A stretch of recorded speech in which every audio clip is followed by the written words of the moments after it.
Hello, everybody. This is Dr. Richard Cheng. Dr. Tom Levy and I had the pleasure of interviewing Dr. Ken Walker, who will be turning 102 years of age in February 2025, to learn his secrets to longevity. Dr. Walker, a renowned Canadian physician, columnist, and a prolific medical writer, survived a heart attack some 28 years ago. Rather than taking statins as his cardiologists recommended, he took high doses of vitamin C, about 10,000 milligrams per day, along with other micronutrients. Today, at 102, he remains vigorous and continues to lead a productive life.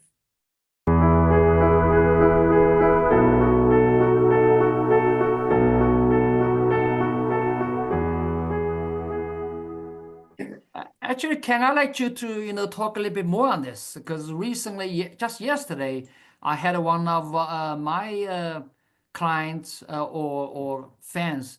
I've been training them for orthomolecular medicine, and she said that she spent 2 years to convince a family member, a patient of ASCVD, heart disease, and to go on, our orthomolecular method. However, she went to a local hospital in China, and then she changed her mind immediately because the doctor recommended statins and off the low carb diet. So she was, this friend of mine was pretty upset. So actually, you are a great example. You had sounds like a close to or, a massive heart attack type of scenario about 27 years ago. And you didn't go on statin. And my research shows that statin has a lot of side effects. I'm against statin. Statin, if you take statin, 25% of the chance of getting type 2 diabetes. Yeah. And I got very friendly with one of the astronauts at one point, and he was put on cholesterol-lowering drugs. And one night, after being on them for a few months, he went home one evening. He didn't recognize his wife or his children. They thought he had a brain tumor. They did every test in the book, and nothing was found. They took him off the statins, and a couple of weeks later, he again recognized his children. So he wrote several books about the hazards of these drugs, pains in your legs, and so forth.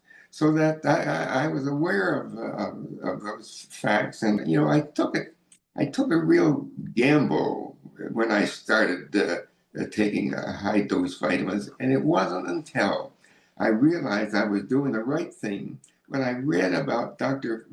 Sidney Bush in Hull, England, who was an optometrist and would be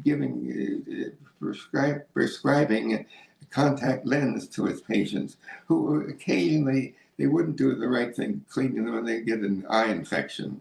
So he decided to give his patients for a year 6,000 milligrams of vitamin C and 5 milligrams a day of lysine. And he took a photomicrograph of the back part of the retina, where you can only see veins and arteries. And a year later, he took a picture again, and he had no infectious eye diseases. But he made a revolutionary discovery. He really, really should get the Nobel Prize for it. He found out that atherosclerosis on high doses of vitamin C was decreasing atherosclerosis. That should have made the headlines of every newspaper in the world, and it didn't. And you said this doctor who found that just on high dose vitamin C alone, this patient's atherosclerosis reduced or reversed? Reduced and reverses. Yeah. Matter of fact, when I read about this, I didn't believe it. I think that's totally wrong. I took one of my sons to Hull, England, interviewed him for 3 days, looked at before and after pictures, and he convinced me that atherosclerosis was going away. Unfortunately, Sidney Bush died a couple of years ago, and there's no one that is carrying on that research, and it should be carried on. And it would be revolutionary if that would happen. And of course, the cardiac surgeons, they were not happy. Who wants to take away the thousands of dollars they make doing coronary bypass operations? So he didn't get any benefit from any of his colleagues. Well, at least our health gets better.